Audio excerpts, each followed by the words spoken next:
So, just an overview here. We're not going to get too deep into a lot of the details. Our normal seat belt's pretty standard. Okay. Other variations include a Kimura seat belt. Okay. Cross lapel seat belts in the gi, stuff like that. And of course, if we have an over/under, hand fighting when we're ready to set up submissions. Okay. Just for now, let's stick with the normal seat belt grip. Okay. So the first position we're going to look at is when he begins to bridge. Okay, he's going to bridge his head over my head. Okay. The problem here is that when his head is higher than mine, I don't have the leverage to go for a very solid choke here. Okay. In the gi, that changes a little bit. Like if I have my thumb in the collar, I could go for a bow and arrow choke. Okay. Another problem too is that the mobility of my hips are very limited because he's essentially hitting my hips to the ground with this bridge. Okay? So we need to find a way to release this weight. So what I'm going to do is I'm going to go to a crab ride position. Okay?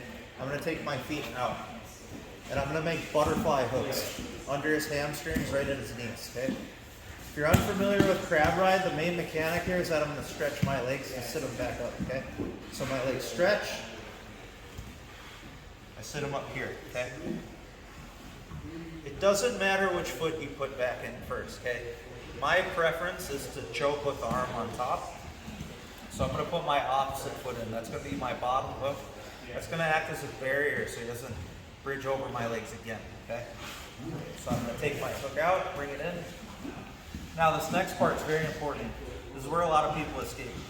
It's not as easy as just taking this leg out and putting it back in. Or even turning to the side and putting it back in.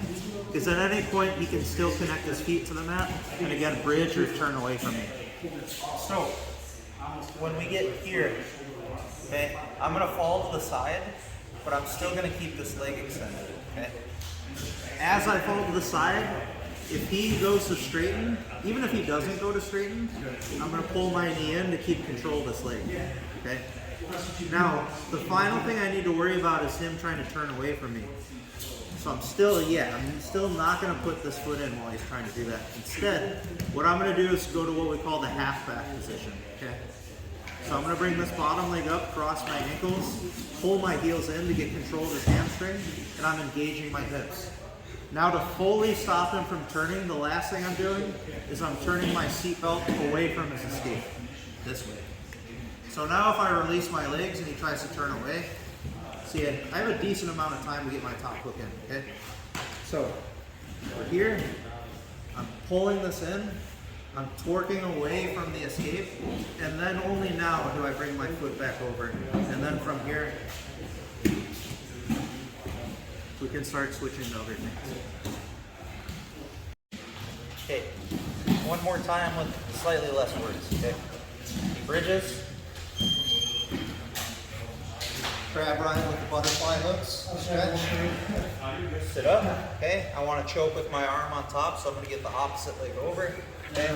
As I fall to my side, I'm going to pull this knee in, get a cross grip on his hamstring with the half back position.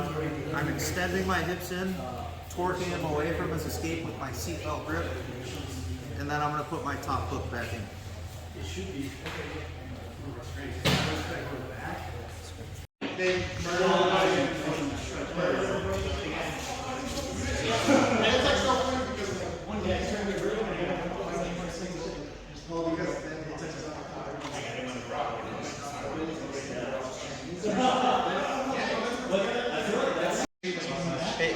Let's look at what happens now when he gets a little bit further with this escape. Okay, so he's going to bridge again.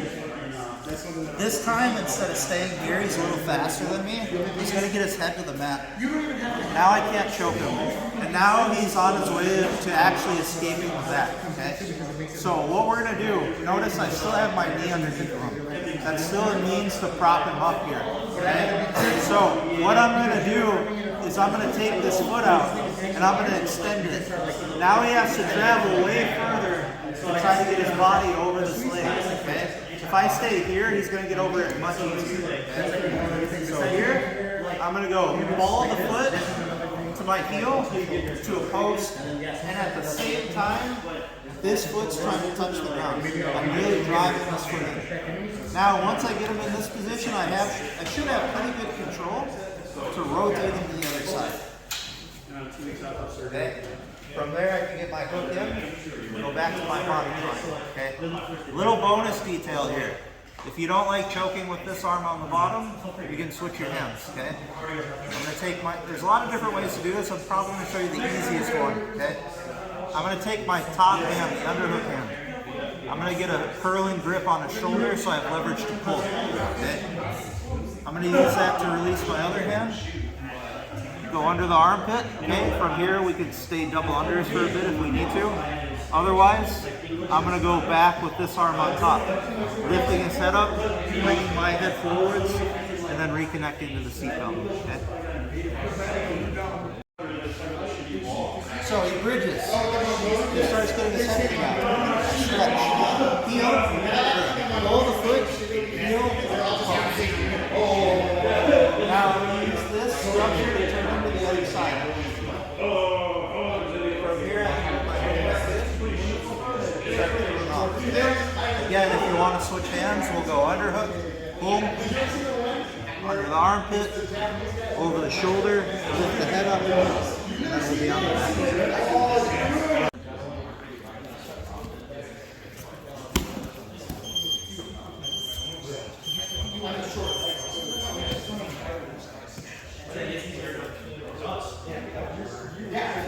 So again, he's going to bridge.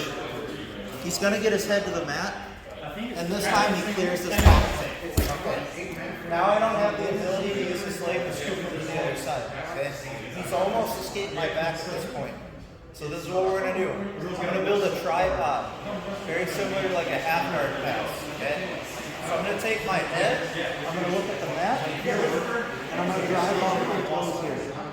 I'm going to walk my tripod nice and high. I'm going to shoot my knee under the head to build a wedge under his back. I need him in my lap for this to work.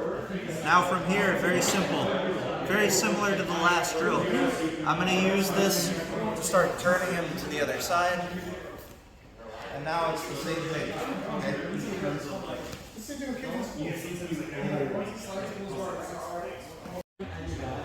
Okay, so again, he's bridging, he's clearing my bottom hook completely. Okay?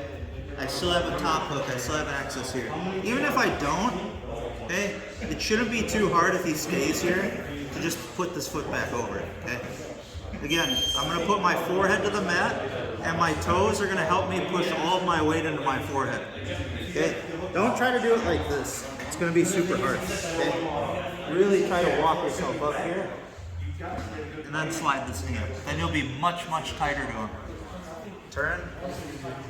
Puts in, and then we can attack however we see fit here.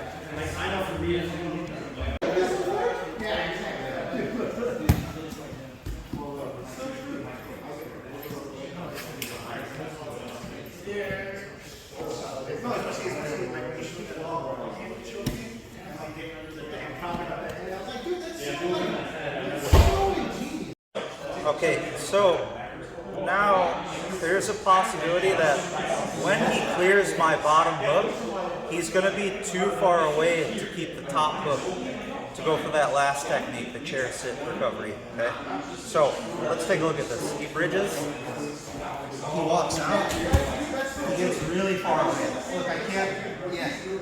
He could reasonably just keep walking and I can't reach him here. So we're going to go do what we call a backpack throw. Okay. So instead of going this way, I'm actually going to go the other way, okay? I'm going to kick my legs back this way. I'm going to turn to my stomach.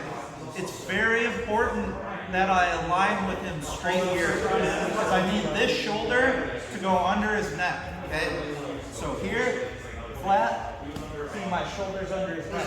If it's not, his head's going to fall to the mat. We're going to talk about that next, okay? So here. Now, if Ramiro bridges, I won't be able to come up, okay? So the key detail here is to use active toes, okay?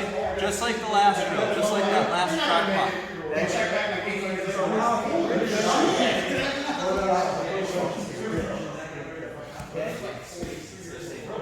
Now, to take the back from here, very simple. All we're going to do, again, I want to put this again. So I'm going to sit so that leg's free. This leg behind the back here. Okay.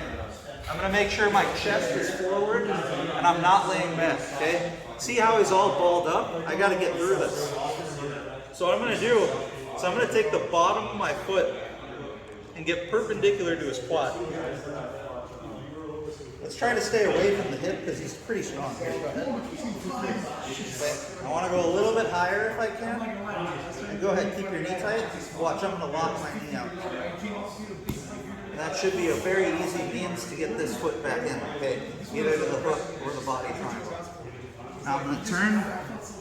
Again, get my top hook. Again, if he's denying this, we can always go back to previous drills, like the half back, okay? Otherwise, we're just going to put our hook in, and now we're back to the same position. Okay, so again, he's bridging. He clears my bottom hook, and he's nice and far away. All I got left is my seatbelt grip. That's why I'm doing this. Okay? So, I'm going to kick my legs this way. I'm going to make sure I rotate flat to my stomach. Straight line with him so my shoulders under his head. It's not just and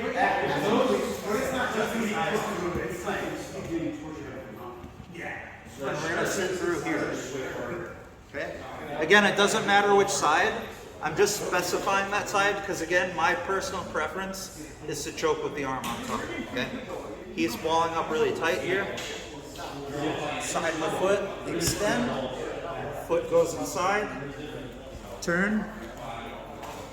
Foot on top, okay? Again, if he's balling up here, we can go back to the previous drills with the half back, where we separate them.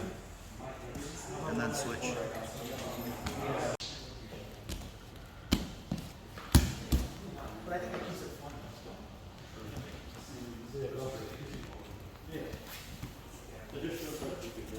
Stay here.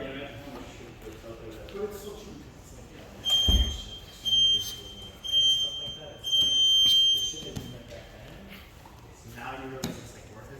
It's not worth it when it's like philosophy because people like figure out so much like much more. Cool. So the 12 to 6, the 12 to 6, you got but you can go here like this, but it's like yeah. And Hickson, you can tell Hickson was real. He was like respectful because he was being nice, but you can tell on his head he's like this. Like